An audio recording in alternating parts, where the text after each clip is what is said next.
오늘 특별히 23장 11절을 중심으로 해서 우리 같이 좀 생각해 보려고 하는데요.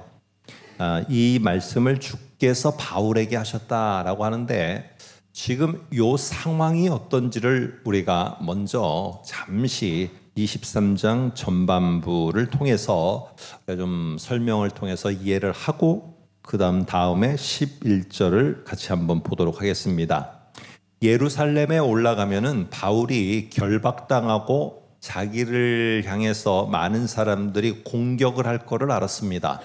그럼에도 불구하고 이 예루살렘에 올라가서 예루살렘 교회에 자기가 모은 헌금을 전해주면서 자기의 해야 될 역할이 있기 때문에 결박이 기다리고 있는다 할지라도 예루살렘에 올라가게 되었고, 그러나 그렇게 올라가서 헌신하고 그렇게 작정하고 올라가면 결박이 기다리고 있지 않은 게 아니라 진짜 결박을 당하게 되었습니다. 그래서 오늘 신문을 받기 위해서 공회의 앞에, 이스라엘 공회 앞에 서게 되었습니다. 지금 그런 상황인데 이 바울이 보여 있는 사람들을 이렇게 분류를 해보니까 이 공회에 참석하는 사람들은 주로 지도자급이겠죠. 그러다 보니까 바울이 하나 보게 된 겁니다. 어떤 걸 보게 됐느냐? 23장 6절에 보니까 바울이 그중 일부는, 모여있는 자들의 일부는 사두개파 사람이고 일부는 바리새파 사람인 줄을 알고 공회에서 외쳐 말합니다. 그러면서 한쪽에는 사두개파, 한쪽에는 바리새파가 있는데 형제들아 라고 하면서 자기의 하소연을 하기 위해서 고개를 어느 쪽으로 돌렸을까요? 모르지만은 아마 바리새파 쪽으로 돌렸을 것 같아요. 왜냐? 자기가 바리새파 사람이거든요. 그러면서 바리새파 사람들을 향해서 형제들아 라고 말하면서 이렇게 말합니다. 나 바울은 바리새인이요. 그리고 나는 바리새인의 아들이라니까. 그런데 내가 지금 사람들한테 죽은 자에게 죽은 자의 소망 부활이요, 내가 부활의 메시지를 전했는데 아니 지금 내가 그것 때문에 지금 신문 받고 있다니까. 바리새파 사람들이요, 나 바리새인 당신의 형제가 지금 이렇게 신문을 받고 있어. 이걸 듣다 보니까 바리새인들이 진짜 그렇거든요. 그러면서 갑자기 부활이라는 말을 바울이 하는 바람에 바울에게 관심을 가졌던 모든 이 유대 지도자, 유대인들이 다시 관심이 어느 쪽으로 쏠리게 됐느냐? 부활이라는 요 메시지에 쏠리게 됨으로 말미암아 이 바리새파 사람들하고 사두개파 사람들하고 분쟁이 나게 됐습니다. 그러니까 지금 바울에게서 갑자기 바리새파 사두개파 사람으로서의 분쟁과 소동이 일어나게 됐어요. 왜 그랬느냐? 23장 8절에 보니까 이렇게 이유를 말합니다. 이는 사두개인은 부활도 없고 천사도 없고 영도 없다라고 생각을 하고 믿고 있는 거예요. 근데 바리새파 사람들은 다 부활도 있고 천사도 있고 영도 있다. 그런데 지금 바울이 우리 파 사람이에요. 근데 부활을 말했다고 지금 신문을 하고 있으니까 바리새파하고 사두개파하고 서로 싸우게 된 것이 이 상황입니다. 그러다 보니까 바리새인들 가운데 일부가 뭐라고 말하느냐? 야, 바울이 우리 바리새파 사람들인데 아니 부활에 대해서 말하고 당연한 거 말했는데 지금 왜 지금 잡혀 있는 거야? 왜 잡혀 있냐고 우리 형제 바울이 하면서 바울을 옹호하였다라고 합니다. 이런 문제 때문에 이 두 파 간의 싸움은 더 치열해지게 됩니다.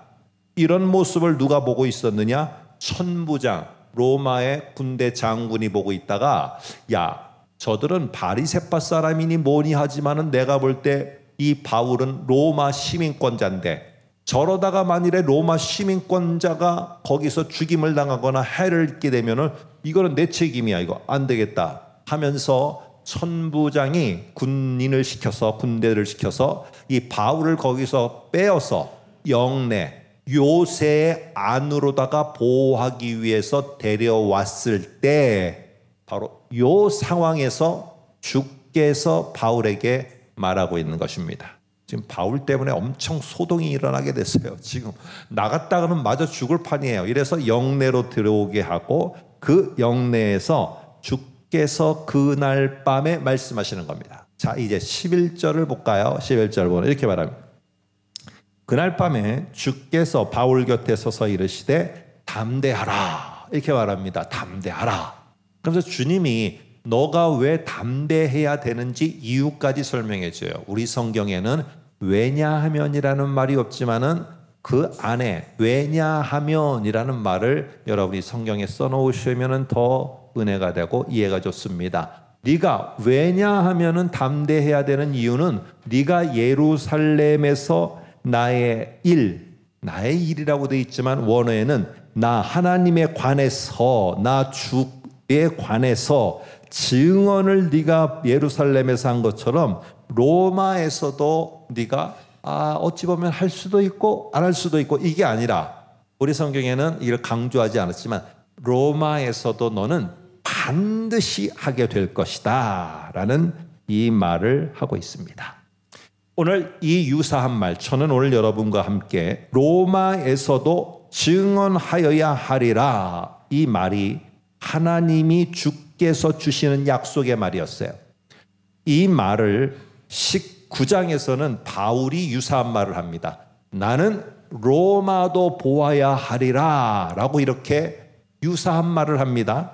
27장에서는 배를 타고 로마로 가다가 풍랑을 만났을 때 주께서 다시 말씀합니다. 너는 가이사 황제 앞에 서서 증언하여야 하리라. 다 유사한 말입니다. 그럴 때 우리는 이렇게 이 메시지를 저희가 좀 젊을 때, 조금 지금도 젊습니다. 그런데 더 어렸을 청년 때 이 메시지를 어떻게 들었느냐 하면은, 자, 청년 여러분, 청소년 여러분, 우리는 바울이 꿈을 꿨습니다. 로마도 갈 그런 비전을 가졌고 꿈을 가졌고 기대를 가졌습니다. 우리 역시도 어렵고 힘든 지금 우리의 삶이지만은 우리에게는 저 로마도 보는 그러한 꿈을 가져야 되고, 저 로마에 가서 내가 할 것에 대해서, 그 자리에 있어서 할 것에 대해서 기대를 갖고 사는 이 꿈과 비전을 갖고 살아가야 됩니다. 저는 이 메시지를 들었습니다. 이런 메시지가 여기에서 없는 것은 아닙니다. 그러나 오늘 이 3번에 걸쳐서 유사한 말을 하고, 2번은 주께서 말씀을 하고, 1번은 바울 자신이 말을 하고 있습니다. 자, 이랬을 때 오늘 바울에게 주께서 비전을 주신 걸까요? 막 비전을 주셨겠죠. 꿈이고, 우리가 생각하는 비전과 꿈은 그 로마에 가면은 우리가 승진을 하고 좋아지고, 청년들이 지금은 어렵지만 잘 풀려서 높은 위치와 높은 직장에 들어가고, 이러는 꿈과 비전을 생각하게 되지 않겠습니까? 그렇다면 정말 주께서 말씀하신 약속이 이걸 말하는 걸까요? 너는 반드시 너는 증언하리라, 로마에서도. 이게 과연 그럴까요? 오늘 우리는 이 질문과 함께 이 말의 중요한 다른 의미를 한번 생각해 보고자 합니다. 여러분, 바울이 도착할 로마는 실제로 저와 여러분은 어떤 상태인지 압니다. 바로 로마는 지금 어떤 것이냐, 바울에게는 예루살렘보다도 여건이 더 안 좋았어요. 그래서 이 바울의 그 로마 여정을 마치고 로마에 도착했을 때 이 기다리고 있었던 것은 꿈과 비전처럼 승진해서 올라가고 로마에서 좋은 자리에서 좋은 자택에서 뭔가를 마음껏 누리며 사는 그것이 아니었어요. 오늘 로마에 도착하자마자 바울은 2년 동안 가택연금을 당했습니다. 한마디로 말하면은 가택연금이지만 우리는 지금 그걸 뭐라고 말하느냐? 감옥살이라고 말합니다. 오늘 바울에게 맞닥뜨린 그 꿈과 비전이라고 말하게 되면 이게 안 맞는 거예요. 가택연금을 당했거든요. 근데 이게 하나님이 약속한 거예요. 그런데 우리 젊은이들에게 꿈과 비전, 로마도 보세요, 로마도 보세요. 이 말은 너는 감옥에 들어갈 걸 소망하고 살아라. 너는 핍박과 환난을 받을 걸 소망하고 살아라. 이 말이거든요. 근데 이게 오늘 우리가 와닿는 그 꿈과 비전과 맞는가? 오늘 그 말 말고, 그 의미 말고 다른 무엇인가가 로마에서도 반드시 증언하여야 하리라, 이 말 속에는 있다는 것을 우리는 생각해 볼 수 있습니다. 여러분, 예루살렘에서 바울은 고난과 위기의 연속이었고 신문당하고 외면당하고 거의 죽을 뻔한 그런 시간도 있었고, 그런데 그때마다 주께서 바울과 함께 하시면서 어떤 상황에서든지 어떤 순간에든지 바울이 해야 될 말과 바울이 해야 될 일을 가르쳐 주시고 인도하셨어요. 그러기에 바울은요, 지금 하나님은요, 주님은 뭘 약속하느냐? 저 미래의 로마까지 가는 여정이 쉽지 않은 것을 다 아는 것이에요. 이거 쉽지 않은 것이고 로마에 도착해서도 어려운 일이 기다리고 있을 거라는 거 다 아는 사실이에요. 그런 지금 바울에게 주님이 약속하는 말, 이게 로마에서도 반드시 증언하리라, 이 말인데 이 말 속에는 무슨 의미가 들어있느냐? 내가 너를 처음에 시작하지 않았느냐? 너를 내가 부르고 시작했을 때 거기에 내가 없었느냐? 내가 네 곁에 있었다. 네가 지금 예루살렘에 지금 겪고 있는 이런 상황에도 나는 네 곁에 있다. 네가 정말 죽을 위기라면은, 네가 꼭 필요하다면은 나는 영내로 불어서 너를 보호할 것이고, 40명이 지금 보면은 너를 잡아 죽이려고 금식까지 하며 기다리고 있을 때 오늘 로마 군대 470명이 호위하면서 지키도록도 할 수 있는 것이고, 오늘 여러분, 이러는 모습 속에서 주님은 지금 이 말씀에 뭐를 말하고 있느냐? 로마로 가는 여정에 광풍을 만납니다. 죽을 위기에 처하게 돼요. 그때에도. 그러나 저 훗날 가택연금을 당하는 때에도 나는 항상 내 곁에 있을 거다. 이 약속의 말, 내가 항상 내 곁에 있어, 바울아, 이거 잊지 말아라 하는 말이 무엇이냐? 너를 불렀던 다메섹에서만 내가 있었던 게 아니고, 다메섹으로 가는 길에서만 내가 너와 만나서 있었던 게 아니라, 오늘 로마에서 네가 황제 앞에서 증언하는 그 자리에도 어떤 어려움이 있더라도 나는 네 곁에 있을 것이다. 이것을 약속하는 말이 로마에서도 반드시 증언하여야 하리라. 내가 네 곁에 있기 때문에. 오늘 이 말입니다. 여러분, 그래서 로마의 가택연금으로 2년 동안 감옥살이 하고 있을 때 바울은 거기서 손 놓고 내가 가졌던 꿈과 비전이 이런 것인가? 이게 하나님이 그런 게 아니에요. 바울은 그렇게 생각하지 않았기 때문에 가택연금, 오케이, 내가 가택연금하고 감옥생활 하지 하면서 거기서 무엇을 했느냐? 어떻게 내가 무엇을 해야 됩니까? 주님은 바울에게 가르쳐 주신 거죠. 그러면서 그 감옥 생활하는 동안 바울이 했던 것이 무엇입니까? 교회를 세우고 교회를 교훈하고 교회가 바른 길을 가도록 편지를 써내서 보낸 것이 바로 우리 성경에 나오는 옥중서신입니다. 옥중서신. 바울은 그렇기 때문에 항상 주께서 내 곁에 계시다는 이 확신이 있었기 때문에 내 상황이 어떤 것인가 거기에만 있는 게 아니었어요. 자, 이런 관점에서 다메섹 사건, 다메섹으로 예수 믿는 사람들을 잡아 가두려고 가던 그 길에 예수를 만난 이 중요한 사건을 우리는 지금까지 무엇으로만 소개를 하느냐? 이 바울의 회심이 일어났던 사건이다. 바울의 회심과 회개가 일어났던 사건이다. 여기에 바울의 회심, 여기에만 관심을 기울입니다. 그러나 오늘 다메섹의 사건을 바울의 회심도 있지만은 또 다른 더 중요한 관점이 있다. 왜 바울의 입장에서 바울이 가다가 주님을 만났고 바울이 가다가 이런 일을 만났고 왜 바울이 다 주체냐? 실제로 주체는 주께서 바울을 만나 주셨고 주께서 바울을 그 자리에서 부르셨고 주께서 바울을 그 자리에서 보내시고 사명을 주시고 다 주님이 거기에 주체인데 하면서 그렇게 생각하면서 다메섹의 사건을 보니까 다메섹에 가는 사건은 바울이 회심하는 일이지만은 더 중요한 거는 주께서 이 바울에게 주신 아주 중요한 약속이 담겨 있는 사건이었어요. 그 약속이 무엇이냐? 오늘 네가 만난 나는 네가 어떤 일을 당하든 곧이어서 당합니다. 시력을 잃어버립니다. 시력을 잃어버리는 그 상황이든 어떤 상황이든 교회가 너를 배척하며 우리를 잡아 죽이려고 했던 저 사울을 어떻게 받아들여? 어떤 일을 하든 나는 내 곁에 항상 있을 거다. 이 다메섹에서 네가 만난 나는 네가 어떤 길을 가든 어떤 상황이 되든 네가 어떤 처지가 되든 어떤 모습으로 달라지든 나는 항상 내 곁에 있을 거다. 그래서 오늘 이 바울은 이 다메섹의 중요한 사건을 갖다가 오늘 이 사도행전에서 3번 언급을 합니다. 9장에 22장에 26장에. 그런데 9장은 단순하게 예수를 만나서 어떤 일이 벌어진 사건에 대해서 기술하는 이야기만 합니다. 그런데 22장에는 9장에 없는 이야기를 덧붙이게 됩니다. 그게 어떤 이야기냐?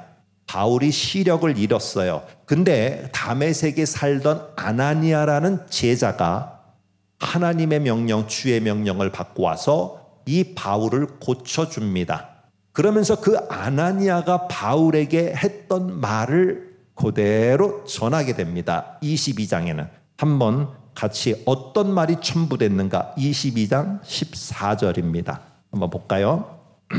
그가 또 이르되 우리 조상들의 하나님이 너를 택하여, 자 보세요, 주체가 하나님입니다. 하나님이 너를 택했고 너로 하여금 하나님의 뜻을 알게 하나님이 하셨고 하나님이 그 의인 하나님이 예수를 보게 하셨고 하나님이 그 의인 예수의 입에서 나오는 음성을 듣게 하셨도다 하면서 아나니아라는 사람이 바울에게 하는 말입니다. 이 말 속에 무엇이 들어 있습니까? 바로 너를 부르시고 너를 하나님이 알게 하시고 그리고 예수를 만나 보게 하시고 예수를 통해서 들려지는 음성을 듣게 하신 이 모든 것들의 시작은 하나님이 하셨다. 이 말 속에는 앞으로 네가 어디를 보내서 가든 어떤 상황에 처하게 되든 어떤 일을 만나게 되든 여기에서 너를 부르시고 시작한 이 하나님이 바울 내 곁에서 절대로 떨어지지 않으실 거다. 이게 바로 네가 오늘 이 자리에서 만난 하나님이시다. 네가 이 자리에서 만난 예수 그리스도다. 강조점은 무엇이냐면은 주께서 하나님께서 어디에 가든 절대로 그 곁에서 떠나지 않을 것이다. 이 확신이 어떤 일이 내 앞에 기다리고 있다 할지라도 나의 달려갈 길과 주 예수께 받은 사명 곧 그의 복음 증거하는 일을 마치려 하면은 내 생명이 끝나는 날까지 나는 거기서 그 상황에서 내가 할 일이 무엇인지를 찾아 나는 끝까지 하겠노라는 20장 24절에 고백을 하도록 만든 사건. 오늘 다메섹의 사건이고 다메섹의 사건은 네가 이제 일을 못하게 됐니? 네가 더 이상 건강이 열악해졌니? 그럼에도 나는 네 곁에 떠나지 않고 있다. 그 속에서 용기를 얻어서 그 속에서 다시 하게 됩니다. 여러분 26장에도 다메섹의 사건을 언급을 하는데 거기에는 9장과 26장에 없는 예수님이 바울을 만난 다음에 하신 좀 긴 말씀이 26장 16절 17절에 나옵니다. 이게 좀 특별하니까 여기에서 말한 거예요. 한번 볼까요? 이렇게 말합니다. 일어나 너의 발로 서라. 내가 내게 나타난 것은 곧 네가 나를 본 일과 장차 내가 내게 일어날 일에 너로 종과 증인을 삼으려 함이니. 누가 이 일을 시작하고 계획하고 이끌어갑니까? 주께서 하시는 거예요. 이스라엘과 이방인들에게 내가 너를 구원하여 그들에게 보내리라. 누가 구원하고 누가 보내십니까? 주께서 하시는 거예요. 주께서 다 계획하시고 그것을 위해서 쓰고자 해서 바울을 부르시고 구원하고 보내시는 거예요. 이 일을 완성하고 성취하는 것도 누가 하시는 거냐? 주 예수께서 하시는 거예요. 그렇기 때문에 다메섹에서 바울 곁에 계시며 이 모든 것의 계획과 이 모든 부르심과 구원하심과 보내심을 하신 주 예수 그리스도는요, 오늘 그 바울이 어떠한 길을 가더라도 다메섹에서 내가 만난 그 예수는 내가 어떤 결박과 환난이 내 앞날에 기다린다 할지라도 내 곁에서 절대로 떠나지 않을 뿐이다. 이게 바울이 가진 바로 삶의 원동력이었고, 이것이 어떤 어려움에도 포기하지 않고 자신에게 해야 될 일을 하게 만든 그러한 기본이 되어집니다.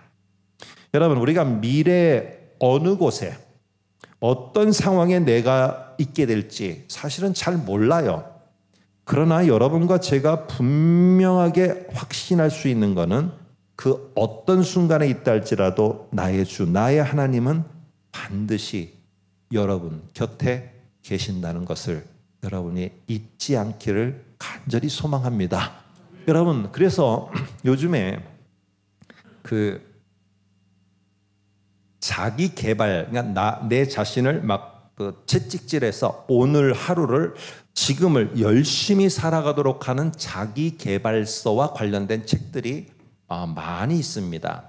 특별히 미래의 불투명함을 불안해하는 젊은이들에게 자기 개발서가 상당히 인기가 있고, 최근 들어서 그 자기 개발서와 관련돼서 여러 인터넷 서점에서 그 베스트셀러로 계속 몇 개월째 지속되는 책, 이 주제가 뭐냐 하면은 바로 퓨처 셀프입니다. 이게 미래의 나입니다. 미래의 내 자신. 이게 자기 개발과 관련된 책입니다. 한번 띄워주시죠. 그런데 이게 무엇이냐? 현재 내가 있어요. 저와 여러분은 현재를 살아가잖아요. 그런데 미래, 10년 뒤에 미래의 나도 있어요. 나도 있어요. 근데 모든 사람은 현재의 나만 보며 사는 거예요. 나만 보면서. 그러다 보니까 이 음식 먹으면은 젊은이들 밤에 야식으로 이 음식 먹으면은 10년 뒤에 내 건강 망가질 거 알아. 10년 뒤에 내가 후회하면서 현재의 나한테 왜 그때 그 밤에 그 음식 먹었어? 그래서 내가 이렇게 병들었잖아 하면서 나를 원망할 거 알아요. 그런데 이 줄달리기를 하는데 현재 내가 너무 강한 거예요. 달콤함, 내가 만족함, 행복함, 이런 것 때문에 밤에 젊은이들이 술과 안주로 치킨을 먹으면서 행복해하고 이게 너무너무 기쁨이다 그래요. 이게 10년, 15년, 20년 뒤에 미래의 내가 망가지고 해서 나를 원망할 것을 알면서도 그래요. 왜냐? 현재의 내가 강하기 때문에 현재의 나를 위해서 사는 거예요. 그런데 미래의 나를 자꾸 생각하고 나의 모습을 보게 되면은 현재의 내 삶이 바꿔지게 되고 준비하는 것도 바꿔지게 된다는 겁니다. 이런 내용의 책들이에요. 거기에 몇 가지 이런 내용이 나옵니다. 어째서 우리는 미래의 내가 후회할 일과 후회할 결정을 현재의 나는 하고 살고 있는가 하는 것이에요. 또 다른 말은 미래의 내 자신에 대한 그림이 없으면, 미래 5년 뒤, 10년 뒤, 20년 뒤에 내 모습은 이럴 것이라는 생각을 하지 않고 산다면 지금의 내 자신이 전부인 줄만 알고 착각하면서 젊음을 거기에 쏟아붓고 지금의 시간을 거기에다 쏟아부으면서 살게 된다는 겁니다. 그래서 책의 내용은 현재의 나를 위해서만 너무 투자하지 말으라는 거예요. 현재의 나를 위해서만 계속 투자하고 내가 가진 걸 갖고 현재의 나를 위해서 쏟아붓고만 하지 말고 미래의 내 자신이 불우해지고 불안해지고 모든 것들이 안정적이지 않은 내 자신을 보면서 그 미래의 나를 위해서도 지금 힘들고 어렵지만 투자하라는 거예요. 그런 거죠. 운동을 하면은 좋아질 거 알아요. 저도 요즘에 운동을 하는데 그래서요. 열심히 합니다. 운동을 하는데 운동을 하면은 1년 뒤, 5년 뒤, 10년 뒤 그 미래의 나가 바로 현재의 나를 맞닥뜨리게 됐을 때 칭찬해 줘요. 고맙다. 네가 10년 전에부터 그렇게 해갖고 10년이 지난 지금에 내가 이렇게 건강하다. 정말 고맙다. 그런데 오늘 그렇지 못하다는 거죠. 운동을 하면은 10년 뒤에 그가 나를 정말로 좋아할 걸 아는데 그 운동보다는 현재의 내가 그냥 밤새서 뭘 하는 거, 힘들게 사는 거, 이게 현재의 나를 위해서 계속 투자하는 거예요. 근데 젊음과 조금 건강이 있을 때는 이게 버텨줘요. 그런데 10년, 20년 뒤에는 그 후유증이 나타나게 된다. 뭐 이런 내용입니다. 그런데 저는 이 얘기를 하려는 게 아니라 이거를 기초로 해서 우리는 신앙이라는 거예요. 근데 제가 이거를 읽으면서 느낀 거는 이렇게 준비해서 보니까 10년 뒤에 내가 그림을 그렸어요. 그러면서 나는 나름대로 최선을 다해서 준비했어요. 근데 이 사회의 구조와 사회가 돌아가는 모습이 내가 생각하고 그렸던 내 자신을 안 만들어줘요. 나는 대학 들어가서 좋은 대학 들어가서 졸업만 하면은 이 사회에 내가 그리던 그 위치에 갈 줄 알았어요. 그런데 그것 갖고는 안 되는 거예요. 안 돼요. 그러다 보니까 낙심이 되는 거예요. 10년 뒤에 나를 그리면 사람들은 무슨 의미가 있을까? 여기에서 내가 준비한 들 그 모습이 진짜 될까? 이 사회와 이 구조는 정말 나를 그렇게 인도해 줄까? 젊은이들 속에, 중년 속에 모두가 회의가 드는 거예요. 안 되는 거예요. 안 될 거라는 거예요. 안 된다는 거예요. 결론을 내리는 겁니다. 그러나 우리는, 저와 여러분은 신앙인이에요. 저는 다른 각도에서 이걸 봅니다. 미래의 내 자신이 내가 기대하던 내 모습이 아닐 때, 미래의 내가 현재의 나를 맞닥뜨렸을 때 실망하게 되었고 서로가 원망하는 그때가 되었을 때도, 모두가 내 곁을 떠날 때도 내 옆에는 누가 변함없이 있을 것인가? 이거를 확신하는 게 저는 중요하다고 봅니다. 1년 뒤에 내 곁에 함께 즐거워하며 저를 격려해주고 힘내라고 했던 그분을 1년 뒤에도 이 예배당에서 만나리라고 보장 못합니다. 내 곁에 있으리라고 보장 못해. 5년 뒤, 10년 뒤에도 내가 하는 그 일이 내 곁에서 여전히 내 곁에서 함께하며 나에게 힘을 주고 너는 지금 일하는 사람이라고 할 수 있다라고 장담을 할 수 없어요. 그런데 내 곁에 있는 일이 떠나고 사람이 떠나고 나의 존재가 옛날처럼 자신감이 없어지고 점점 외모를 보니까 점점 노화가 일어나고 이러는 모습에서 내 위치가 바뀌게 되고 내 모습이 바뀌어지게 되고 내 상황이 바뀌어지는 이때에 내가 후회하지 않기 위해서 현재의 내가 확신을 갖고 살아가야 되는 게 뭐냐? 오늘 저와 여러분에게 내 곁에 계신 그 하나님, 주님은 나를 불러 자녀 삼아 주셨고 나를 인도해 주신 그 하나님은 내가 쭈글쭈글한 모습에도, 기력을 잃은 모습에도, 일터를 갖지 못한 모습에도, 아니 젊은이들은 1년 뒤에도 맨날 그 자리에 있는 그 모습에도 내 주님은 내 곁에서 변함없이 함께하고 계신다. 이게 확신을 가져야지 그 미래의 내가 현재의 나를 만났을 때 고맙다.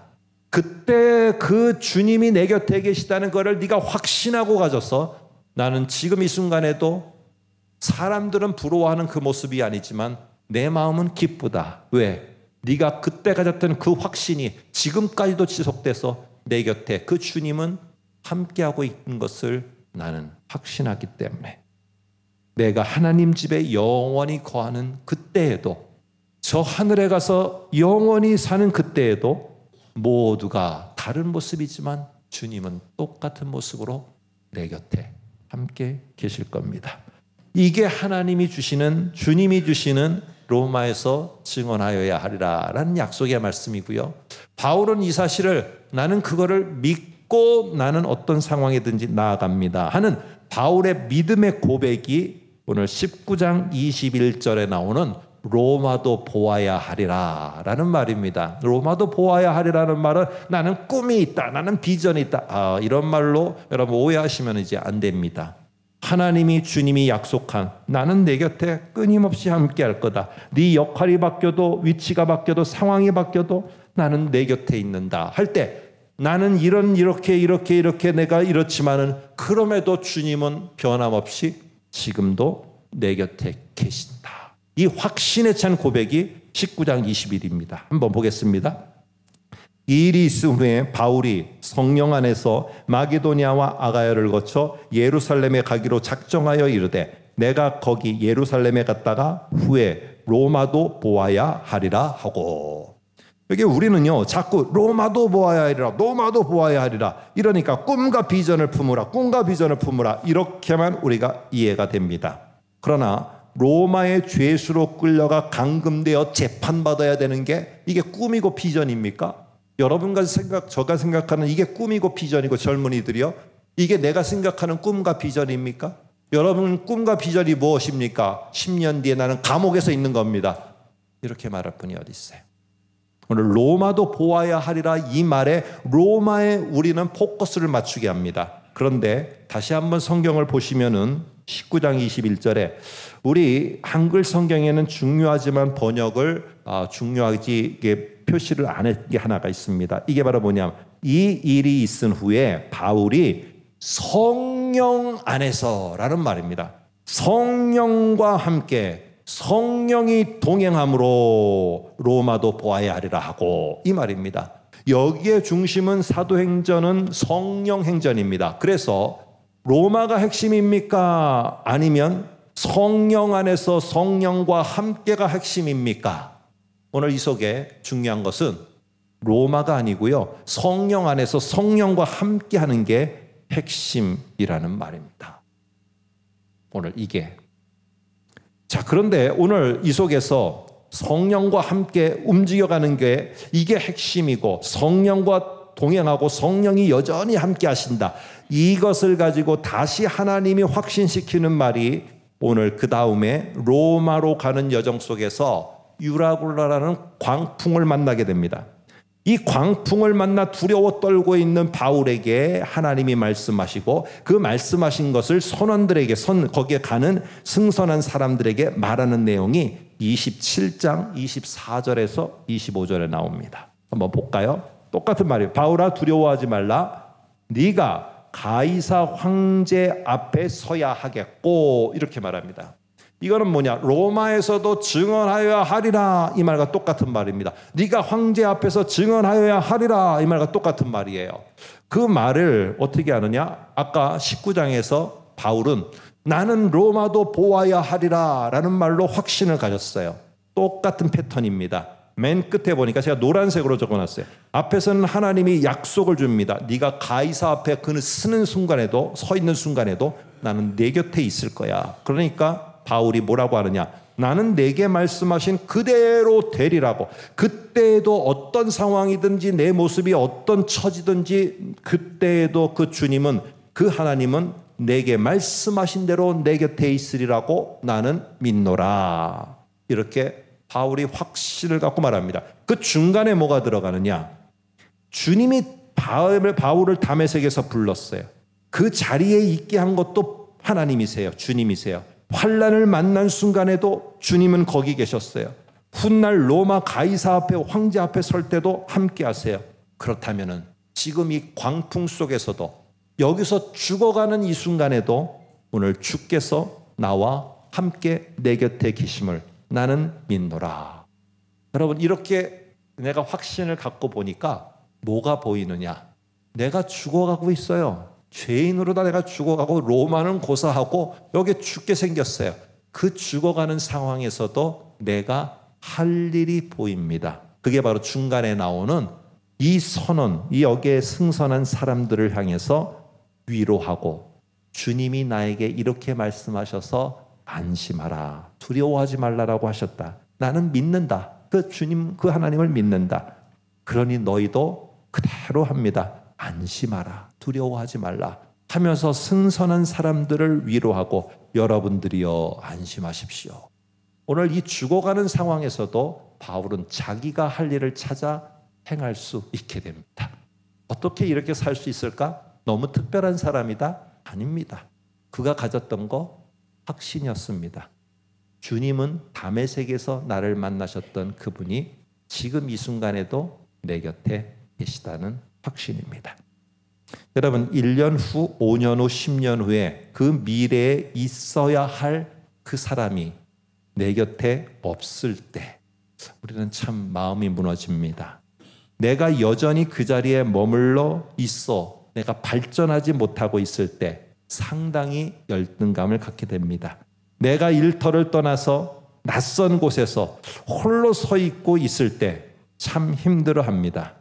그때 그 미래의 내가 초라해지지 않도록 오늘의 내가 그럼에도 불구하고 주님은 내 곁에, 지금 내 곁에 계시는 그 주님은 여전히 함께 하시리라.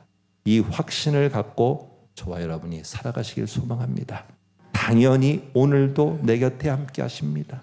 어제도 계셨고 오늘도 계시고 그 미래의 나의 모습과는 상관없이 내 곁에 계실 그 하나님을 찬양하며 이번 한 주간도 심히 힘있게 사시기를 주의 이름으로 축복합니다.